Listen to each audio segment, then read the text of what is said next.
Ace INFJs with CPTSD and or PMDD. This is for you. We'll keep it short and tidy. In a nutshell, this super rare class of people have learned to perform instead of bond. One or both of our parents screwed us over, so we see love as conditional and relationships as inauthentic. It's not just a day-by-day battle, it's moment by moment. Childhood is all about discovery and safety, a phase of gaining our footing. If you're an ACE child, you know that 8 of these are checked off. Stick a weak seed in raggedy-ass soil and not enough sunlight, a tree may not grow to its potential. If you're an INFJ, you know all about this. Now add CPTSD, which means you meet this criteria. Because of this. This makes sense as a part of your dark side. And this makes sense as your light side. But because of all this, you're predisposed to this if you're a female. ACE and CPTSD pretty much go hand in hand and create the cycles of early life. We must keep in mind that a traumatic early start to life leads to a lifetime of hurdles in later life. Trauma changes brain chemistry and biological makeup. Being INFJ with their ability to feel things at the core, the PMDD creates a cycle later in life that consists of slicing, dicing, repairing, and remorse. It causes one to look too deeply, to search for the answers in questionable places, to strive to lead when being the first follower holds just as much value, to be skeptical of love, to be shaken by the depth of their hurt, to be cautious of everything and everyone. Common traits are a shoddy upbringing with even cruddier parents or caregivers. See, these people are old, wise souls, trailblazers. If only they'd release themselves of these burdens they tow along everywhere. These are all current introverts who are either ambiverts with prominent introversion or former extroverts. These are deep feelers with excellent attention to detail and exceptional intuition. They're social creatures, being that they're human, yet definitely need alone time in order to compartmentalize events and feelings.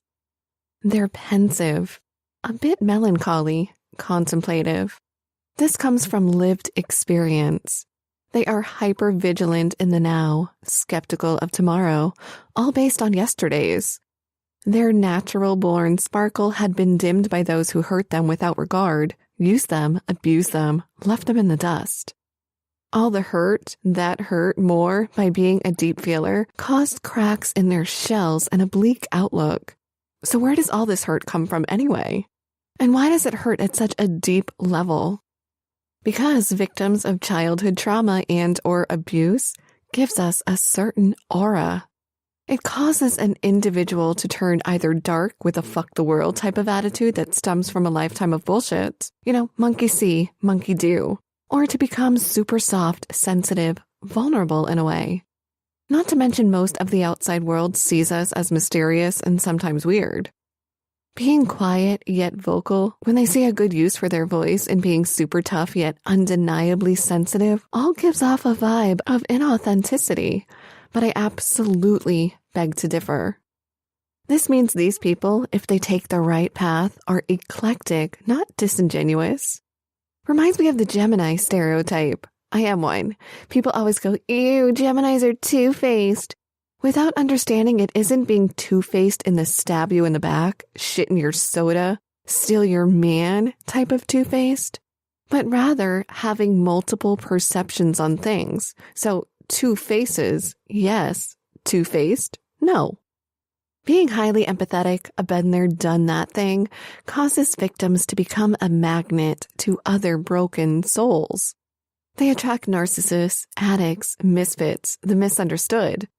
If you are an INFJ or an NF personality type in general, you want to touch, to feel, to heal.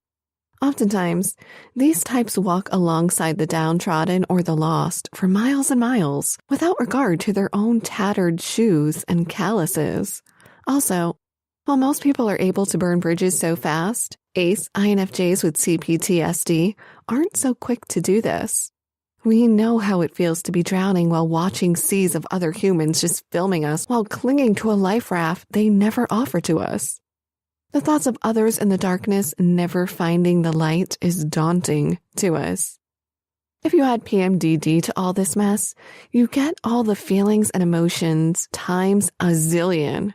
It adds a blinding rage to the mix that's difficult, if not impossible to see through while you're living through it. All that coiled up sadness, anger, etc. comes spewing out without warning, without reprieve. But keeping this all in mind while remembering that like attracts like, be conscious of the triggers and actively work at it day by day. Eventually, you'll attract whole people who've walked through the jungle that made it out instead of broken people who prefer the familiar feelings of pain and loss over fulfillment and hope, considering the latter has never proved to pan out in the past. Due to their protectors constantly crossing boundaries, they're hypersensitive, so every pinprick will feel like a slice from a sword.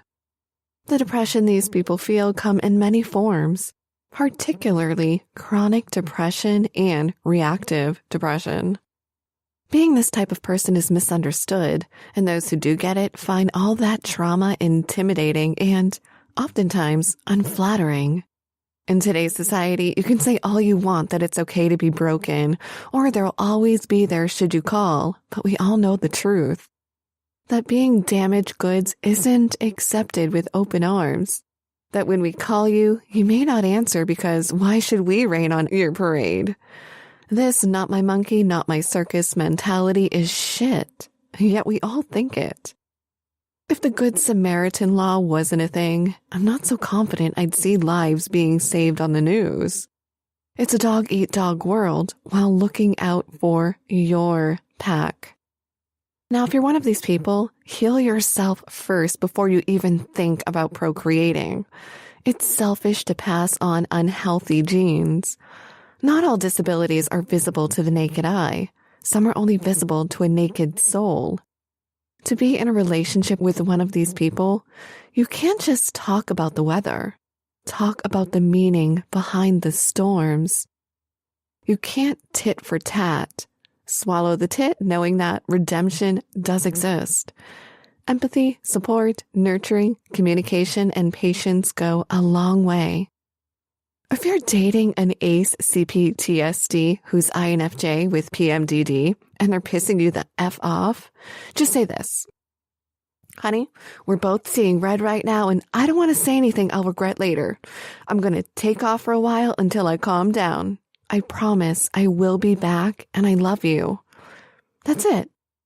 That's all you have to say. Then remove yourself from the situation. Here it is again.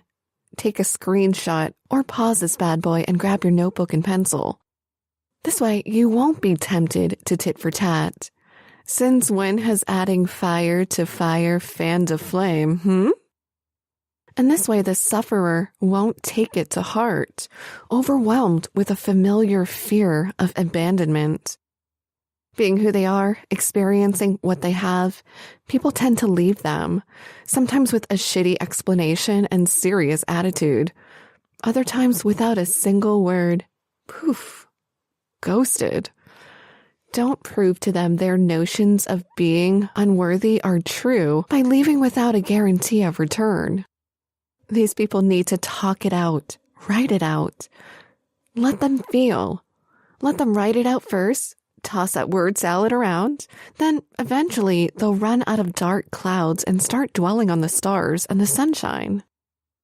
Proper love, though still conditional, will help bring the magic back.